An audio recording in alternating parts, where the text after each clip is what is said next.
নগর বিশ্ববিদ্যালয়ের এক নারী শিক্ষার্থীকে ধর্ষণ চেষ্টার ঘটনায় টানা 2 দিনের উত্তেজনা ও থমথমে পরিস্থিতির পর অনেকটাই স্বাভাবিক হয়ে উঠেছে ক্যাম্পাস।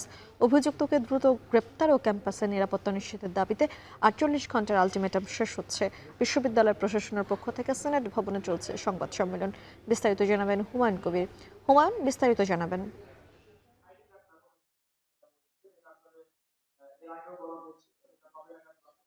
গত 2 দিন ধরে আসলে শিক্ষার্থী মানে জাহাঙ্গীরনগর বিশ্ববিদ্যালয়ের 51তম ব্যাচের শিক্ষার্থীকে ধর্ষণ চেষ্টার ঘটনায় কিন্তু গোটা বিশ্ববিদ্যালয় ক্যাম্পাস উত্তাল ছিল। তারপর কিন্তু অভিযুক্ত যে তার বিচারের দাবি সহ আরো 5টি দাবি কিন্তু শিক্ষার্থীরা তুলেছিল। মানববন্ধন সহ বিভিন্ন কর্মসূচি কিন্তু তারা দেখেছিল। তো আজকে কিন্তু সেই দাবিগুলোর প্রেক্ষিতে বিশ্ববিদ্যালয়ের সিনেট ভবনে বিশ্ববিদ্যালয় প্রশাসনের পক্ষ থেকে এখানে প্রক্টর, রেজিস্ট্রার এবং আরো কয়েকজন দায়িত্বশীল কিন্তু প্রশাসনের তারা এখানে আহ, সংবাদ সম্মেলন করছেন এবং তারা শিক্ষার্থীদের যে দাবিগুলো রয়েছে সেই দাবিগুলোর বাস্তবায়নে কি কি পদক্ষেপ নেবেন সেগুলো কিন্তু আজকে এখানে জানানো হয়েছে এবং এখন প্রশ্নোত্তর পর্ব চলছে এই মুহূর্তে। এবং একটু জানিয়ে রাখি, বিশ্ববিদ্যালয় প্রশাসনের পক্ষ থেকে জানানো হয়েছে তারা আসলে যে দাবি তুলেছে শিক্ষার্থীরা, সেই দাবির প্রেক্ষিতে তারা নারী গার্ড নিয়োগ, বিশ্ববিদ্যালয়ের প্রাচীরগুলোকে মেরামত করা এবং যে প্রবেশ দ্বারগুলো রয়েছে সেসব প্রবেশ দ্বারগুলোতে ইতিমধ্যে নিরাপত্তা কিন্তু নিশ্চিত করা হয়েছে। আজকেও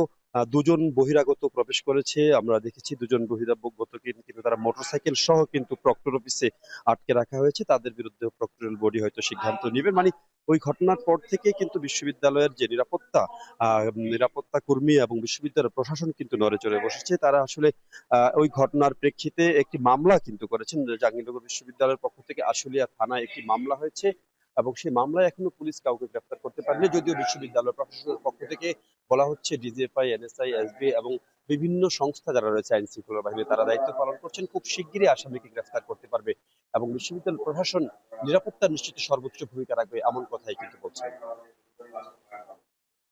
সাভার জাহাঙ্গীরনগর বিশ্ববিদ্যালয় থেকে সরাসরি যুক্ত হয়েছিলেন হুমায়ুন কবির।